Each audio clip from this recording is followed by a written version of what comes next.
Good morning and welcome to 365 Days of Amazing Stories with Theo Mayer. Here we are on day 172, and I'm continuing the story of the third calendar from 1001 Arabian Nights. And you might remember that the prince, who was not a calendar yet, had found the golden castle that the 10 young men and the old man had told them about. And so he's being entertained by these beautiful young women. And he's led to a bedroom to spend the night. Nothing happens. He has a beautiful, sound sleep. A beautiful bed.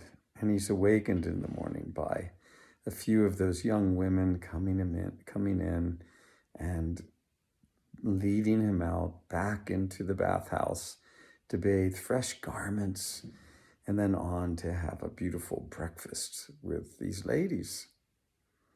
And the day is spent in leisure and good conversation, and very little does the prince need to do but be entertained.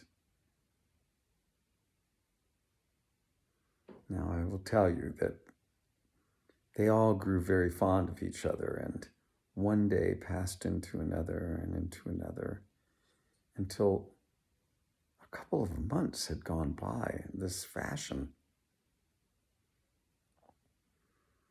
One morning, all of the young ladies came to the prince's bedchamber. They were in tears. They woke him up and they were crying. And he asked them, well, what is it? What's the matter? They said, this is a very, very unfortunate day. For you see, all of us are princesses. And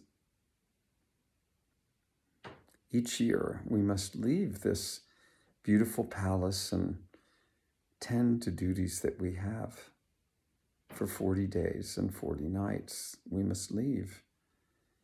And we are shedding tears at the thought of leaving you. Well, the prince could not believe his ears. We will be back, though, they said, after 40 days and 40 nights. And you can stay here, and we've brought you a set of keys. For as you know, in the castle there are many, many rooms. And the keys on this ring will open the doors of those many rooms, and you may explore the castle to your heart's content, save one room, the room with the golden door. This you must leave and not enter it. But the rest you may enjoy. You may enjoy the castle in its entirety. And after those 40 days and nights, we shall return. But we cry because we are afraid that we will not see you when we return. Oh, the prince replied, you will. I will be here. Do not worry. Do not fret. I will be here. And I will do just as you say. I will not open the golden door. Well, the princesses busied themselves in preparation for their departure. And after some time, they were gone.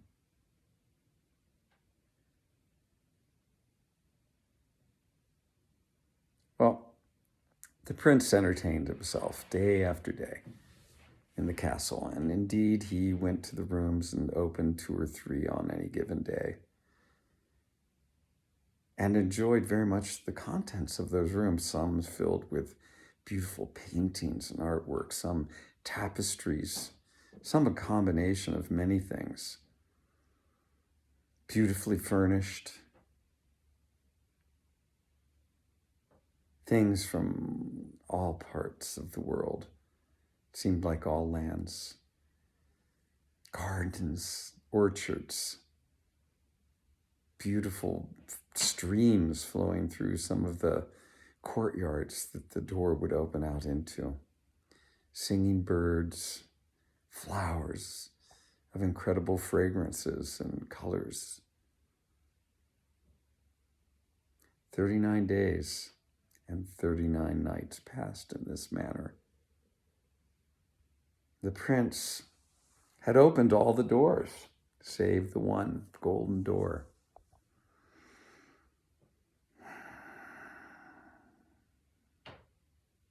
Stood before it, thought, certainly I can open it if I just don't go in. They told me not to go in, I think. They didn't tell me not to open the door, did they? Before reason could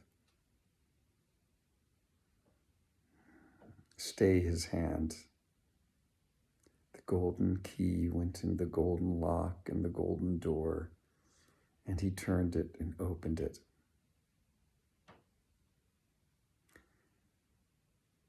The air that came out from that door was scented in a very unusual way. It wasn't unpleasant, nor was it incredibly pleasant, but in inhaling this air, which the prince did so, for he was curious about the smell, he became unconscious and collapsed to the ground.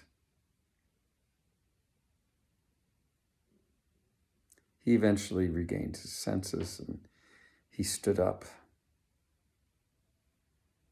And again, before he could gather his senses, he stepped through the doorway and into that room. Now it was decorated all in gold. Everything in there was golden. The furniture was golden. The cushions were golden. The walls were golden, hung with golden tapestries.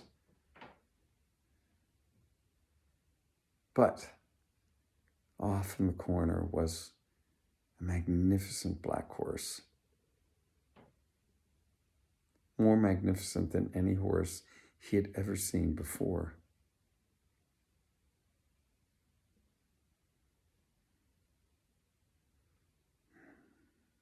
Young men on horses.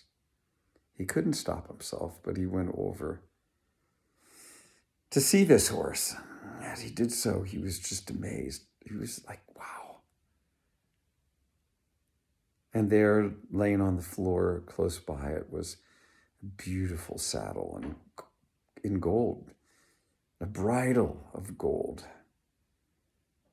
And the prince, he couldn't stop himself. He saddled the horse, placed the bridle on the horse's head, and he leapt into the saddle. He took his heels and dug it into the side of the horse, but the horse would not budge. It stayed still. It stayed exactly where it was. And then he leapt off and grabbed a twitch that he had seen hanging on the wall. He leapt back into the saddle, and the moment that twitch hit the flanks of the horse leapt off into the air and spread its wings to fly. The prince had not even noticed that the horse had wings, but now suddenly they were flying up into the air.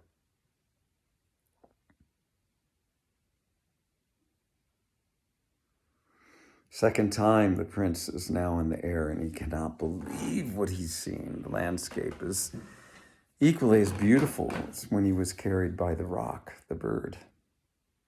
And after quite a flight, and higher by far than the bird had taken him, down he began to come toward the earth. And he landed on the top of a building. And when the horse landed, he bucked and shook in such a way that the prince fell off And once he was on the ground, the horse, it hit him with his tail like the crack of a whip. And as it did so, the prince lost his right eye, and the horse took flight and flew away.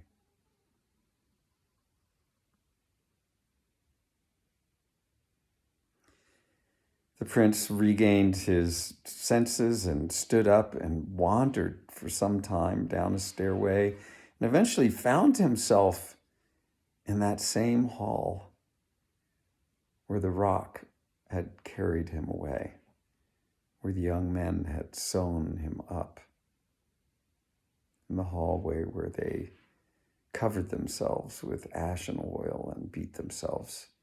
And he knew then where he was. They were not there, but they returned shortly. And sad they were to see him in the state that he was in. There was nothing to be done. And as they had told them in the beginning, told him that he could go through with what he would go through, but there was no way that they could stay with him afterwards because there was no room. There was only room for 10 young men and the old man. And so off he had gone. And he'd gone on his way to Baghdad, and before entering the city had shaved his head and his beard. And there is where he met the other two calendars. And he told Zobeida, as he did so, that they had, just met and had had no time to share their stories before they were drawn to the merrymaking that was coming forth from her house. Well, Zobeida was completely content with hearing his tale. And she said to the three calendars, "You may stroke the stubble of your beards and go, but please remember, do not allow me to see you again." But on hearing this, the calendars all begged her to allow them to stay so that they might hear the story from the three men left to tell their tale of how they had ended up in that hall that night. She consented. And there, of course, Scheherazade stopped the story.